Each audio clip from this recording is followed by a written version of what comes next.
সাতটি কারণে ইরানকে হারানো অসম্ভব। 500 বছর ধরে ইরানকে হারানোর চেষ্টা পৃথিবীর সমস্ত পরাশক্তিরা করেছে, কিন্তু 500 বছরের ইতিহাস বলছে ইরানের এক চুল পরিমাণ জায়গা কেউ আজ পর্যন্ত দখল করতে পারে নাই।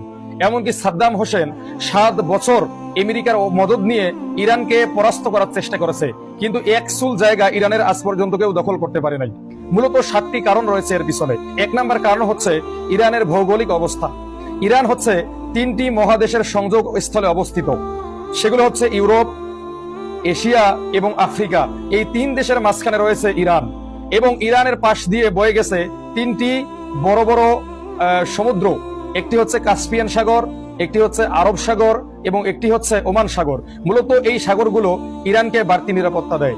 2 নাম্বার হচ্ছে হরমুজ প্রণালী, যে প্রণালী দিয়ে পৃথিবীর 25 থেকে 30% তেল এবং গ্যাস রপ্তানি হয়। যে পথটা ইউরোপ আমেরিকার যুদ্ধ বিমানকে আকাশে উড়ায়, এই পথ হচ্ছে পুরোপুরি ইরানের দখলে। ইরান যদি এই হরমুজ প্রণালী বন্ধ করে দেয়, তাহলে ইউরোপ আমেরিকার একটি যুদ্ধ বিমানও আকাশে উঠবে না। সম্প্রতি সময়ে ইরান ঘোষণা করেছে যে তারা এই প্রণালী বন্ধ করে দিবে। 3 নাম্বার হচ্ছে ব্যালিস্টিক মিসাইল সক্ষমতায় বিশ্বের শীর্ষ দেশের তালিকায় রয়েছে ইরান। ইরান যে পরিমাণ ব্যালিস্টিক মিসাইল তৈরি করতেছে, তাতে ব্যালিস্টিক মিসাইলের শহর তাদের ভান্ডারে কিন্তু যুক্ত হয়ে গেছে।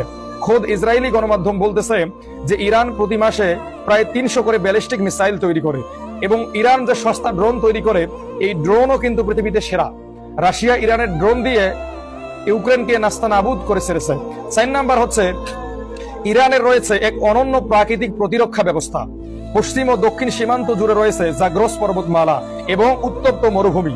কেউ যদি ইরানে স্থল অভিযান চালাতে চায়, তাহলে এই বিশাল পাহাড় পার হয়ে মরুভূমিতে আসতে হবে।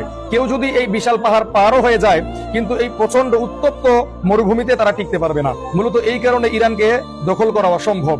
5 নাম্বার রয়েছে ইরানের কাছে রয়েছে বিপুল তেল এবং গ্যাসের মজুদ।